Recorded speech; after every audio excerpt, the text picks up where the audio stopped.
안녕하세요. 좋은 아침입니다.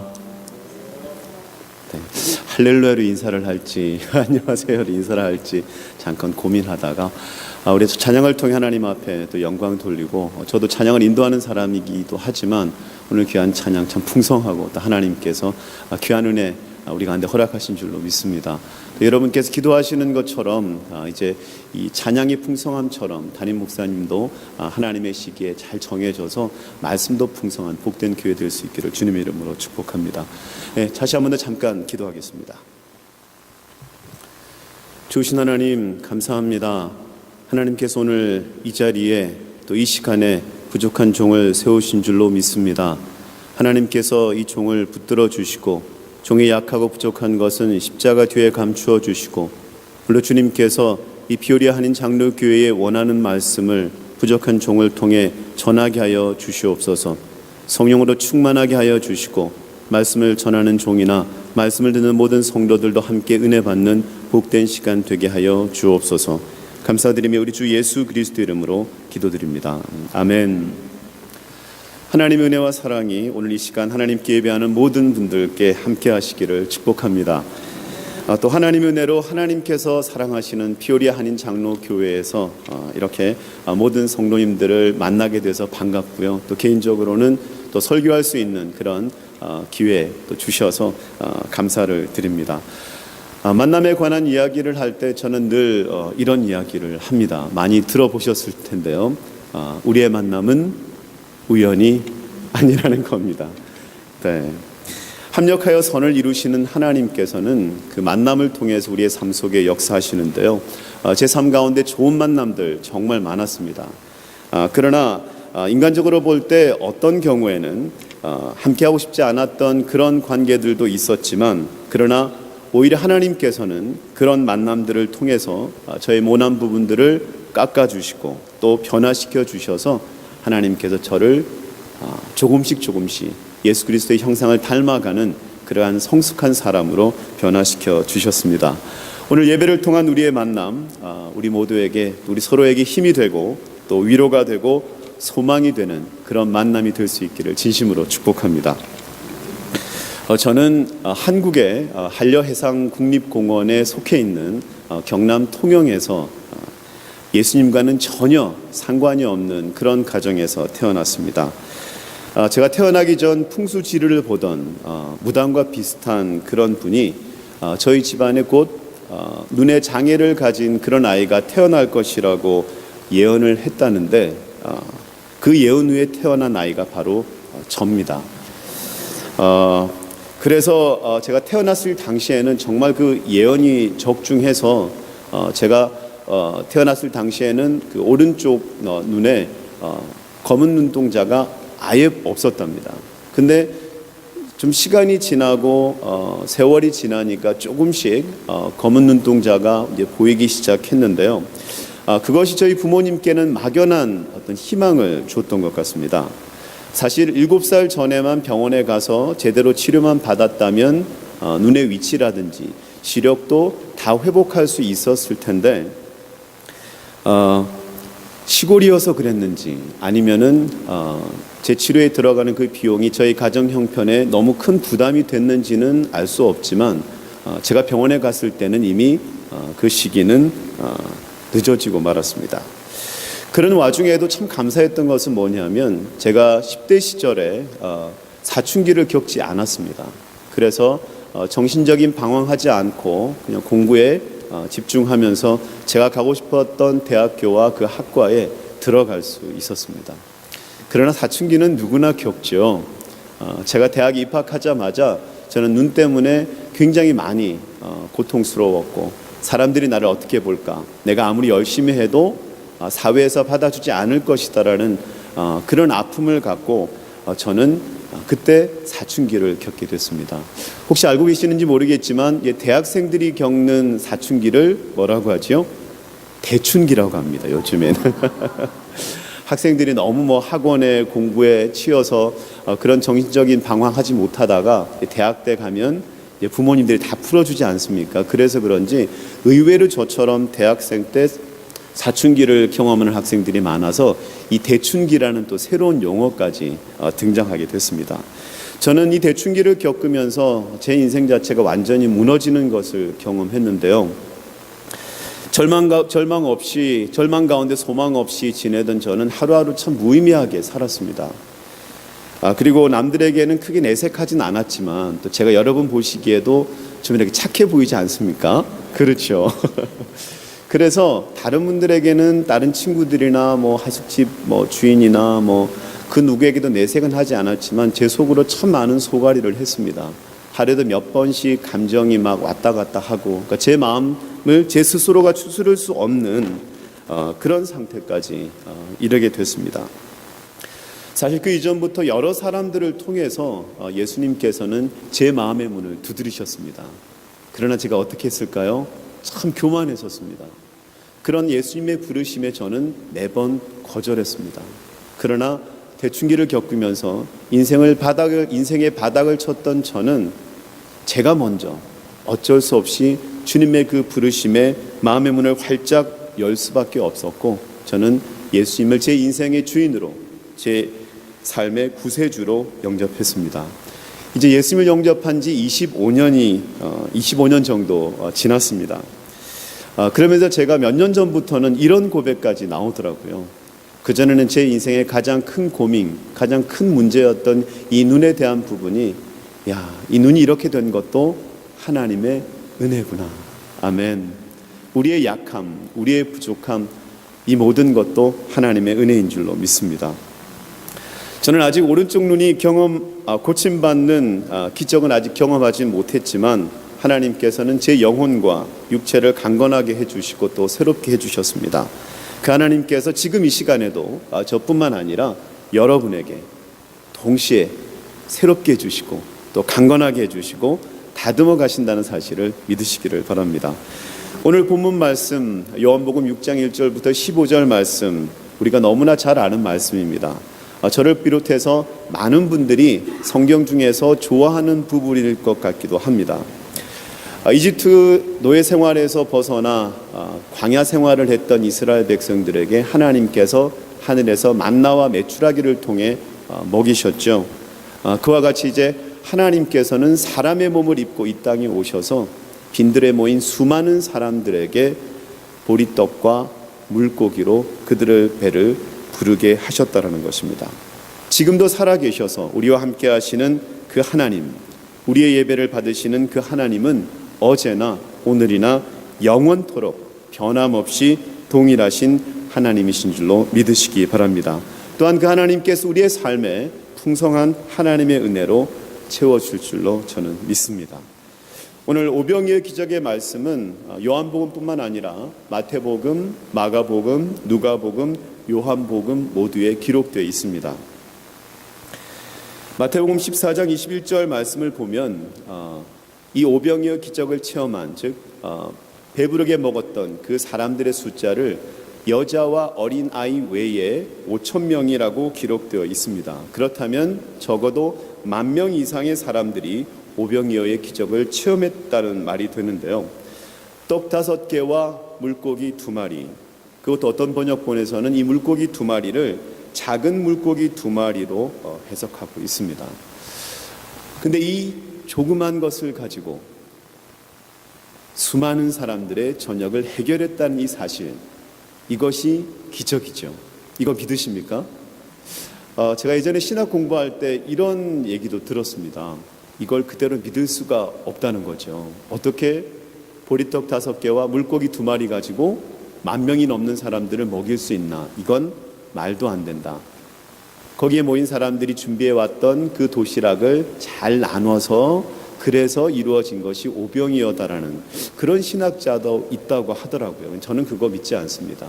말씀 그대로 예수님께서 오병이어를 축사하시고 그래서 그 모인 사람들을 배부르게 하셨다는 그 사실, 진리이고 역사적인 사실임을 여러분 믿을 수 있기를 바랍니다.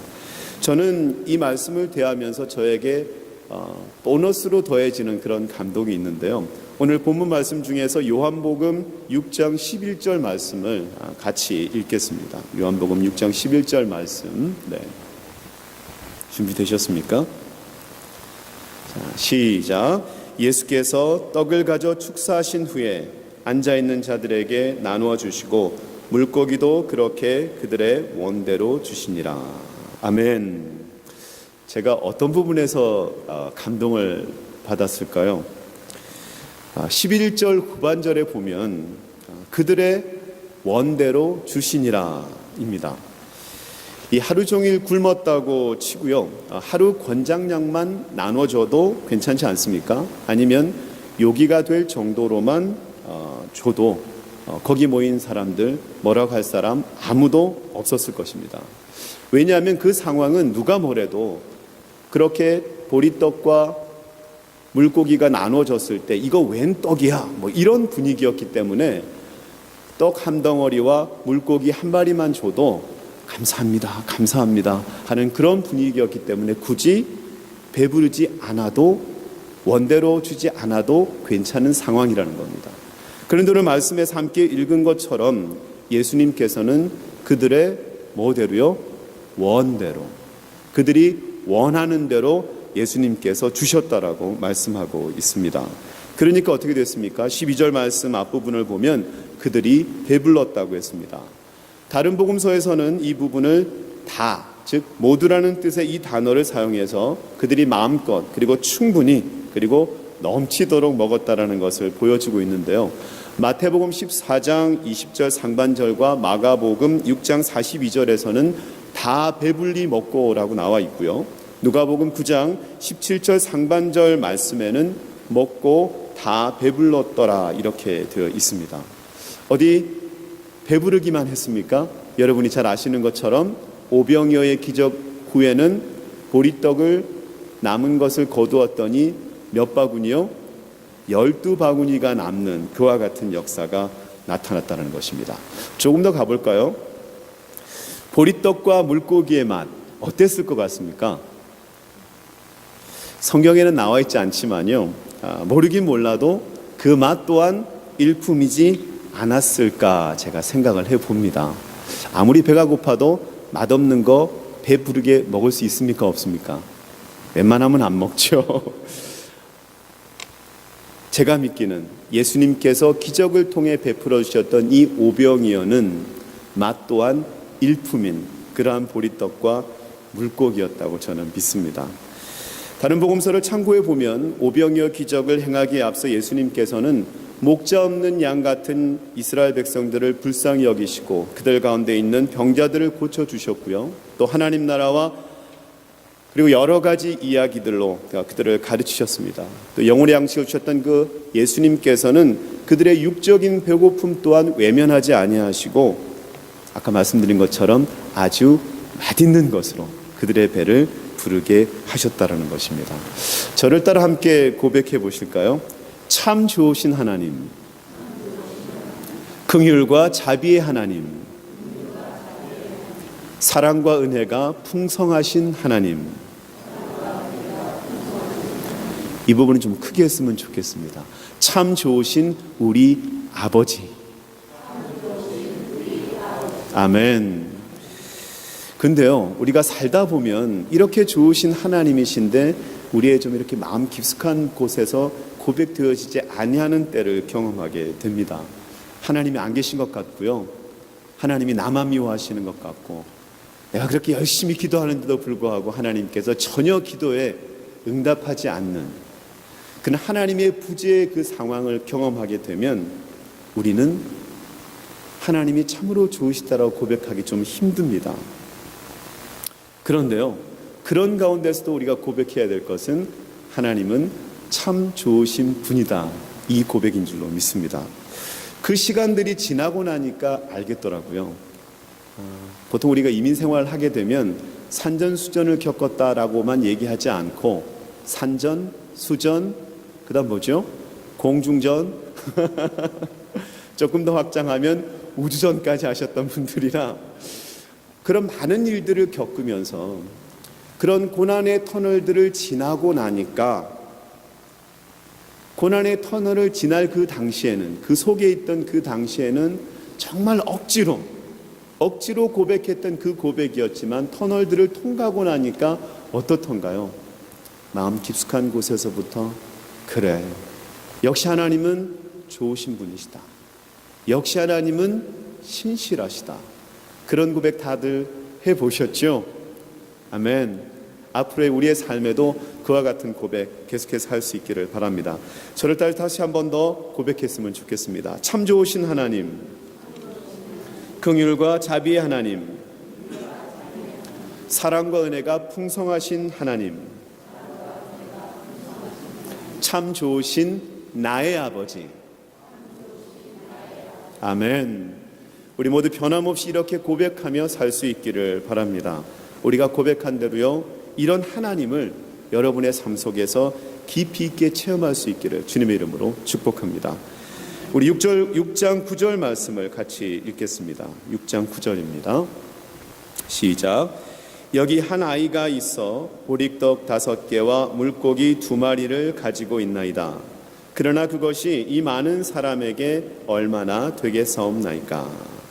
먼저 제가 주목하고 싶은 것은 바로 한 아이입니다. 배고픈 무리들을 먹여야 하는데 보리떡 5개와 물고기 2마리를 가진 아이가 등장하는 것입니다. 지금이야 그렇지 않지만 당시에는 여자와 아이는 주목받지 못하는 존재였습니다. 가장 낮은 계층에 속하는 것이 바로 아이들이었습니다. 사람들이 아이들을 데리고 와서 예수님께 안수를 받게 하려고 했을 때 제자들이 어떻게 했죠? 제자들이 그 아이들 또 그 어른들을 꾸짖었습니다. 그렇게 낮은, 주목받지 못하는 그런 존재가 바로 아이입니다. 이 오병이어의 기적을 다루고 있는 다른 복음서를 보면요, 아이에 대한 언급이 전혀 없습니다. 이 요한복음이 아니었다면 이 오병이어의 역사가 한 아이로부터 시작되었다라는 사실은 우리에게 알려지지 않았을 것입니다. 이 아이처럼 아무도 주목하지 않는 존재, 참으로 나약한 존재, 부족한 사람이라고 할지라도 하나님께 자신의 삶을 드리는 사람, 또 하나님께 붙잡힌 바 된 사람은 오늘 오병이어의 기적의 역사와 같은 그런 역사를 통해 하나님께서 영광 받으시고 또 그 역사를 계속해서 이루어 가실 줄로 믿습니다. 저는 이곳에 모인 우리 모두가 그 주인공이 될 수 있기를 주님의 이름으로 축복합니다. 질그릇처럼 깨지기 쉬운 우리들이지만 질그릇 같은 우리 인생에 보배 되신 예수님을 모시고 또 그 예수님을 따라 순종하며 살아가게 되면 우리의 삶에도 오병이어의 기적의 역사가 나타나서 하나님께서 우리를 생명의 통로요, 축복의 통로요, 은혜의 통로요, 소망의 통로로 만들어 주실 줄로 믿습니다. 한 아이와 관련된 이야기를 잠깐 나누겠습니다. 제가 한 10년 전에 들은 이야기인데요. 부모님은 교회에 다니지 않고 아이 혼자 열심히 주일 학교를 다니는 그런 아이였습니다. 그 아이의 소원은 부모님과 함께 교회를 다니는 것이었는데요. 그래서 기도했을 뿐만 아니라 이제 교회에 다녀오면 교회에서 있었던 즐거운 이야기들도 함께 나누고 또 어떤 날은 전도사님이 해주셨던 그 설교들을 또 부모님께서 듣든지 안 듣든지 상관없이 그렇게 얘기를 했던 그런 아이였습니다. 근데 어느 날 이 아이가 전도사님께서 설교하셨던 내용 중에 겨자씨 한 알만큼의 믿음만 있어도 산을 옮길 수 있다라는 그 설교를 듣고 이 아이가 굉장히 흥분을 했습니다.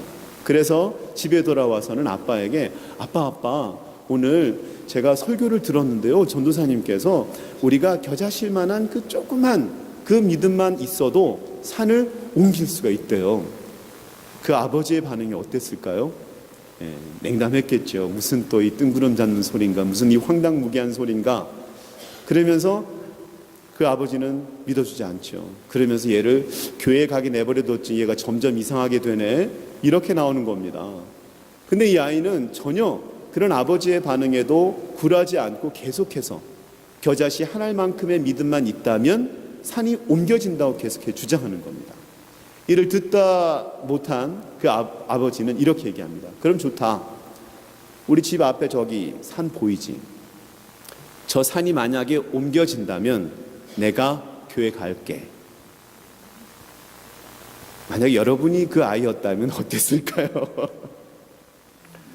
근데 그 아이는 그 말이 어떡하지? 이렇게 들린 것이 아니라 그래. 그렇다면 내가 정말 겨자씨 한 알만큼의 믿음을 가지고 저 산을 옮길 수 있도록 내가 기도해야겠다. 그런 믿음이 생긴 겁니다. 그래서 그 아이는 기도하기 시작했습니다. 하루가 지나고 일주일이 지나고 한 달이 지나고 어느덧 세월이 흐르고 흘렀습니다. 근데 어느 날 그 아이가 손가방을 막 돌리면서 막 뛰어오는 겁니다. 뭔가 좋은 일 같죠? 그러면서 헐레벌떡 집으로 뛰어 들어오는데 아빠는 뭔 일인가 싶어가지고 왜 그러냐고, 뭐 좋은 일 있냐고. 그랬더니 그 아이가 아빠한테 바짝 다가서서는 아빠 겨자씨 한 알만큼의 믿음만 있어도 산을 옮길 수 있다고 제가 말씀드렸죠? 그래, 그랬지. 아빠 저 앞에 산에요, 아파트 단지가 들어와서 저 산을 다 허면 돼요. 할렐루야. 참 정말 아빠의 그 황당한 그 요청, 어떻게 보면 우리가 봤을 때도 참 미련한 것 같은 그 아이의 기도, 믿음이 있었기 때문에 하나님께서는 그 아이의 기도를 들으시고 그 아이의 믿음을 받으시고 한 가정이 예수 그리스도를 믿는 그와 같은 귀한 축복으로 함께 하셨다는 사실 여러분 기억하시고, 여러분도 소망 가운데 여러분들의 자녀를 바라보시면서 그 자녀들이 믿음의 자녀로 잘 자라날 수 있도록 계속해서 기도해 주시기를 바랍니다. 시편 8편 2절 말씀에 이런 말씀이 있습니다.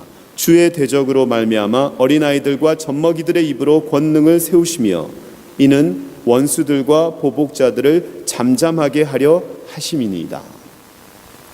공동 번역에서는 좀 더 쉽게 번역이 되어 있는데요. 어린이 젖먹이들이 노래합니다.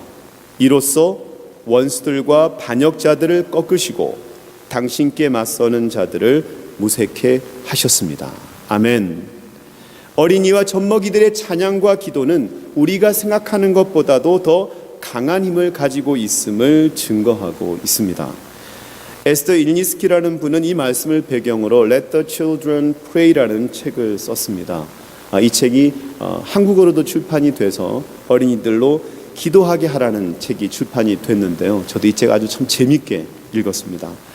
특별히 자녀를 둔 부모님들이라면 영어가 편하신 분들은 Let the Children Pray라고 검색하셔서 한번 구입해 보시면 좋을 것 같고, 책이 두껍지 않습니다. 그리고 실제 사례들을 많이 다뤘기 때문에 아주 책장 넘기기가 아주 수월합니다. 그러면서 믿음도 생기고요. 오늘 제가 설교하면서 여러분에게 권하는 또 추천 도서로 권해드립니다. 한국어로는 어린이들로 기도하게 하라, 영어로는 Let the Children Pray입니다. 자, 6장 9절 말씀 다시 한 번 더 같이 읽겠습니다. 6장 9절 말씀 시작. 여기 한 아이가 있어 보리떡 5개와 물고기 2마리를 가지고 있나이다. 그러나 그것이 이 많은 사람에게 얼마나 되겠사옵나이까. 이번에는 주목할 것이 바로 오병이어입니다. 보리떡 5개와 물고기 2마리입니다. 이 아이가 나타나기 전에 예수님께서는 우리가 말씀에서 본 것처럼 빌립에게 우리가 어디서 떡을 사서 이 사람들을 먹이겠느냐고 물으셨습니다. 이때 빌립의 대답은 7절에 나와 있습니다. 각 사람으로 조금씩 받게 할지라도 200데나리온의 떡이 부족하리이다. 당시 노동자의 하루 품삯을 한 데나리온이라고 했습니다. 오늘날로 환산하면 한 시간당 10불을 받는다고 했을 때 하루 8시간 일하게 되면 80불의 가치가 되는데요. 200데나리온이면 어느 정도 되죠?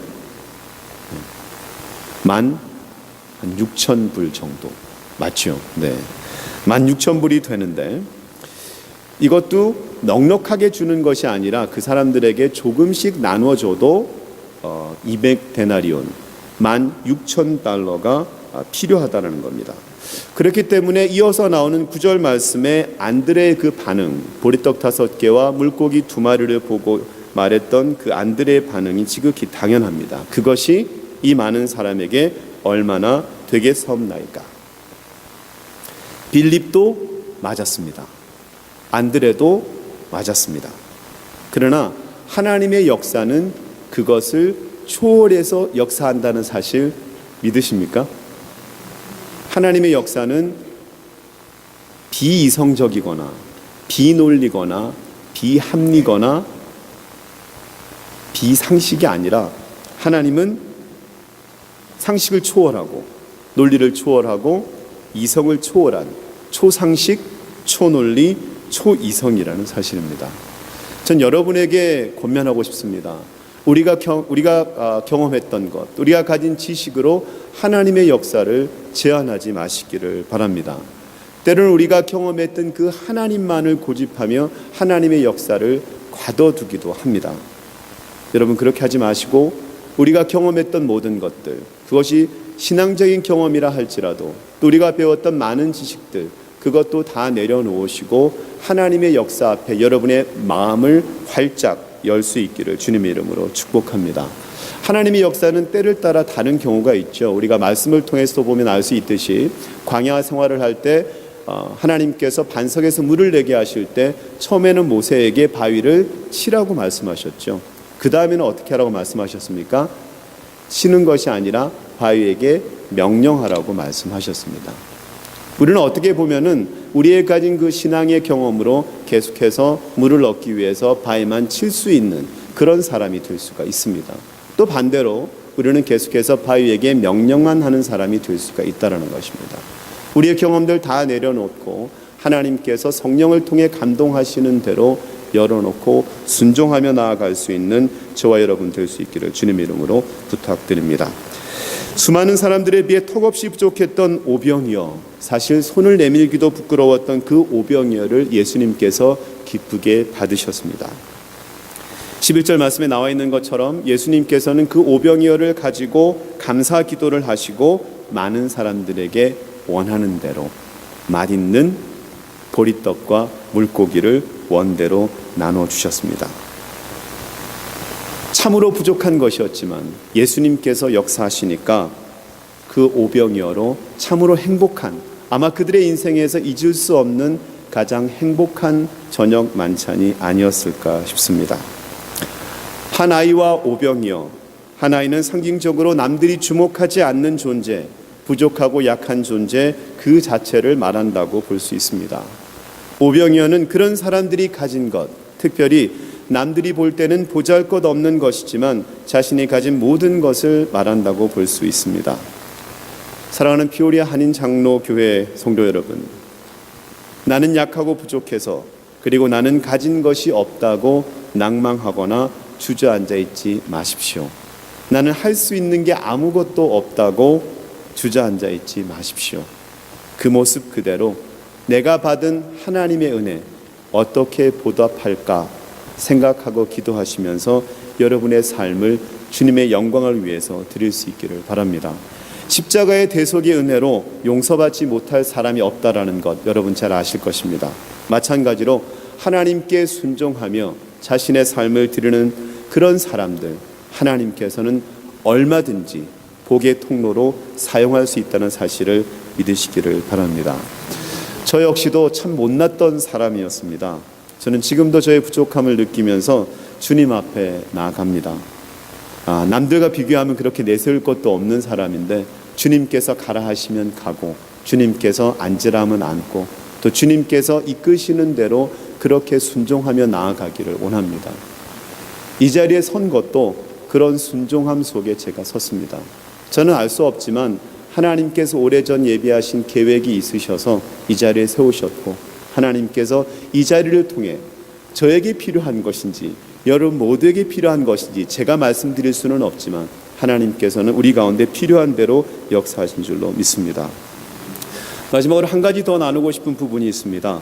오늘 6장 말씀에서 아까 말씀드린 것처럼 다른 복음서와 달리 유일하게 요한복음에서 한 아이의 존재가 드러났다라고 말씀드렸는데요. 그 아이의 존재는 어느 순간 사라지고 맙니다. 그러면서 뒤에 14절, 15절에 보면은 예수님께서 부각되는 것을 볼 수가 있습니다. 우리 14절과 15절 말씀을 함께 읽겠습니다. 시작. 그 사람들이 예수께서 행하신 이 표적을 보고 말하되 이는 참으로 세상에 오실 그 선지자라 하더라. 그러므로 예수께서 그들이 와서 자기를 억지로 붙들어 임금으로 삼으려 줄 아시고 다시 혼자 산으로 떠나가시니라. 아멘. 우리가 감당하는, 여러분이 감당하시는 그 모든 일들을 통해서 여러분이 드러나는 것이 아니라 하나님이 드러날 수 있는 그런 사역을 할 수 있기를 부탁드립니다. 또한 여러분이 감당하시는 그 섬김을 통해서 여러분이 영광 받으시는 것이 아니라 하나님께서 온전히 영광 받으시는 그런 섬김의 사역을 할 수 있기를 진심으로 축복합니다. 우리는 다 약한 존재들입니다. 우리는 다 부족한 존재들입니다. 그렇지만 우리는 이 오병이어를 들고 섰던 아이들처럼 여러분들도 여러분의 삶에서 그렇게 하고 계신 줄로 저는 믿습니다. 그렇지만 우리도 사람인지라 지치고 힘들 때가 있지요. 그래서 저는 오늘 말씀을 마치면서 한 예화를 통해서 그리고 한 찬양을 통해서 여러분을 위로하기 원합니다.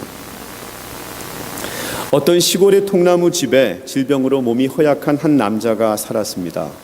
그 집 앞에는 큰 바위가 있었는데 그 바위 때문에 집 출입이 너무 힘들었습니다. 그러던 어느 날 하나님이 꿈에 나타나 말씀하셨습니다.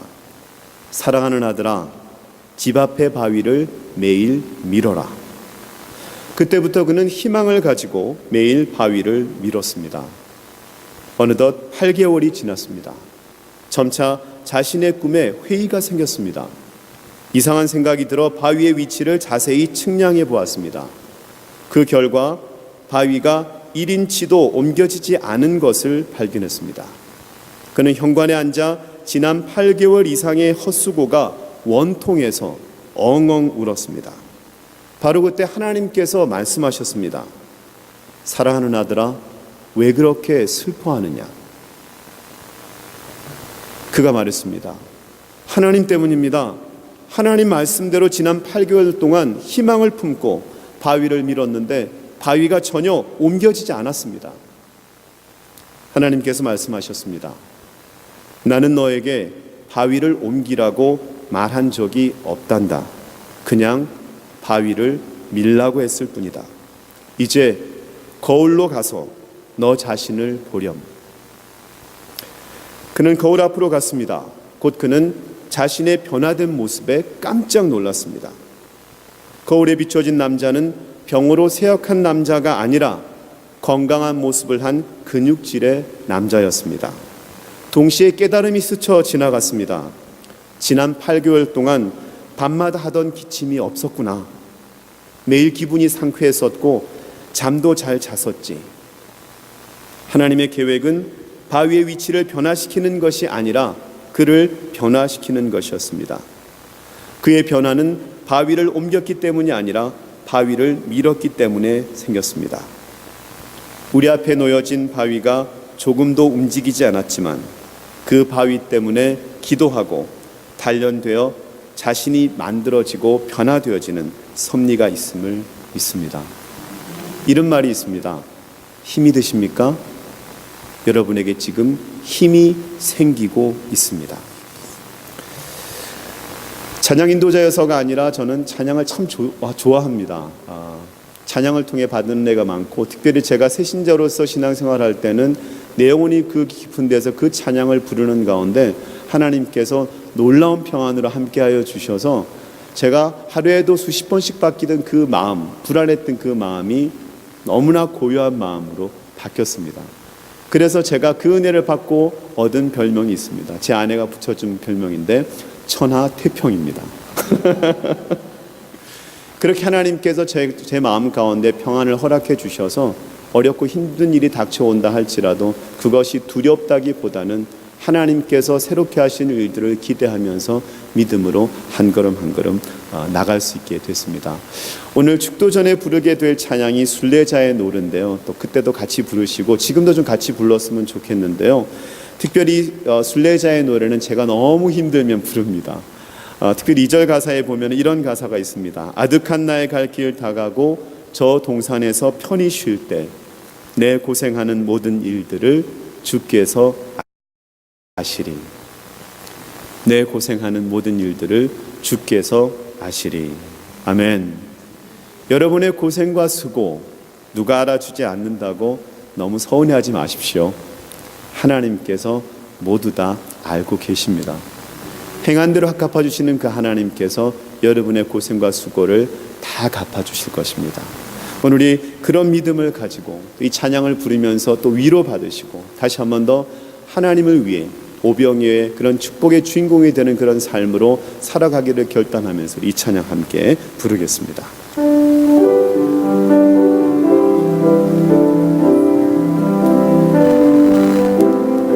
우리 이 찬양 부르고 함께 기도하는 시간을 갖도록 할 텐데요. 잠시만요. 네.